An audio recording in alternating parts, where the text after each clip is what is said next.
Today I'm working on the very first blocks for my overly complicated potato chip quilt. So by overcomplicated, I basically mean that I'm keeping the 1:2 proportions of the original potato chip rectangles, and I'm just adding way more piecing than necessary. So this week I'm going to do stripes, next week maybe some triangles. I don't know, it's a journey. I'm also using this opportunity to enjoy the process of piecing and sewing rather than making myself feel rushed to finish a quilt as quickly as possible. I'm going to go slowly and maybe listen to some music and savor the experience. On a bit of a side note, I want to apologize if I got this video out late. I had some family stuff and then a pretty major migraine, so I got started late this week. I've been trying to consistently have my videos go live at 5 o'clock on Fridays, so I'm sorry if I missed my deadline. And if you have any tips on how to manage migraines, please leave them in the comment section.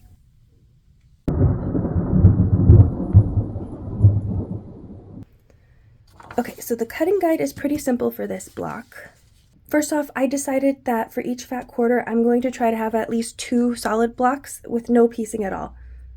I think it'll help sort of tone down the final quilt, make everything easier to fit together, and that's what these 3 rectangles are here. Oh, and that reminds me, I changed the size of the blocks again. Last month, I thought I was going to do a 12.5 by 6.5 inch rectangles, but when I was dividing up my fabric and I was trying to make everything fit as efficiently as possible, I found that 10.5 by 5.5 was working really well for me. So these are going to be solid blocks. They're finished. They're going to go into the quilt like that, 0 piecing. Over here, I have a couple options. So I could cut all of these strips out, and then I could strip piece, or I could cut the strips out and then subcut, and then sew piece by piece. So if I was really in the mood for a lot of sewing and getting up and down and pressing and all of that, I think I would do it piece by piece. I was tempted at the beginning of the week before I had my migraine to do that, but now I just sort of want to do it all at once and just let it flow a little bit more. So I think I'm going to definitely strip piece this. The last decision is what to do with these. I have this extra strip here that will not make a full block unless I combine all of the fabrics, in which case the buddy system has fallen. It has failed. On the other hand, I can keep this strip for later on in case I have to fill in some gaps or something maybe, I don't know. And I think that is what I'm going to do for now. So I'm not going to break up the buddy system quite yet. I might use it for something else down the line, I don't know. To cut my 10.5 by 5.5 squares, I'm going to use my ruler hack. I'm going to combine these 2 rulers with my ruler handle, just to make things easier and to go a little quicker, hopefully. I also want to make a note about all of these stripes. So I could pay a lot of attention to how I perfectly square up all of my blocks and make everything perpendicular and parallel and whatnot. But I think that would drive me crazy. So I'm just going to let the stripes sort of fall where they will. If they land neatly, great. If they don't, oh well, it's part of the chaos of this quilt. So I'm just going to embrace that and move on. Okay, so I have some good news. Apparently, the fat quarters are more generously cut than I gave them credit for. So I usually size down my fat quarters to, I think, 18 by 20. And these are a lot more generous. So this is right here. This is my last strip here. And I've got another couple inches left. So I'm going to go ahead and cut these and make my last few blocks, because that will give me enough to make another block for each pair. So yay! So I have 6 of each of these 1 3/4 inch strips per color. So that's 24 strips. And then up here in each color I have 3 10.5 by 5.5 inch rectangles.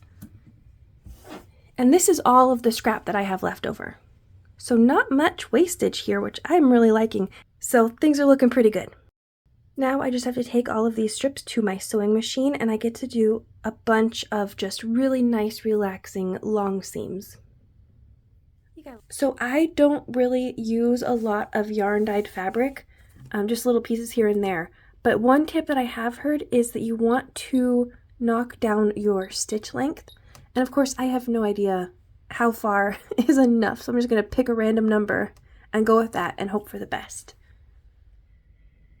And here is the other thing about yarn dyed fabric that I just don't know how I'm supposed to handle it exactly. So there's the front, here's the back, and I have all of these threads, and it's getting pretty messy whenever I have to cut over those threads. I'm not sure if I'm supposed to be doing something special to keep them neat or to make sure that I don't lose the pattern when it gets washed, but I'm just hoping for the best over here. Maybe changing my stitch length will help with this too. After my first round of strip piecing, I have 4 strip units in each colorway that I can make into one big strip unit, like this, and then I can subcut into 3 rectangles. You can do that with both colorways. But I have 2 extra strips of each colorway to do a magical 4th block for each colorway, but I need to subcut it now, mainly because there's going to be enough left over from both of these to make one combined block with all of the colorways. So I need to subcut these down. I think probably just 6 inches will work. Sew those together, and then I can cut them all the way down to 5.5.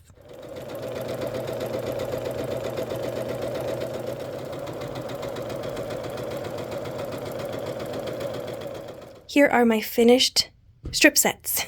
They're big old blobs of nothing right now, but I love looking at them and knowing there are blocks hidden inside. So I need to go ahead and chop them up, get them all nice and tidy, and then I'll be done for now. So from those 4 original fat quarters, I got 12 solid blocks, 8 stripy blocks, and 1 bonus stripy block, for a grand total of 21 blocks. So pretty good all in all, very simple. I think the stripy blocks aren't too terribly interesting to look at right now, but I think they're going to work in really nicely in the quilt. At least I hope they will. Thanks for spending time with me today, quilters. If you want to support this channel and help me buy supplies and materials for future videos, please visit my Buy Me a Coffee page linked in the description below. If you enjoyed this video, please like, comment, and subscribe so you don't miss upcoming videos. And I'll see you again real soon. Bye!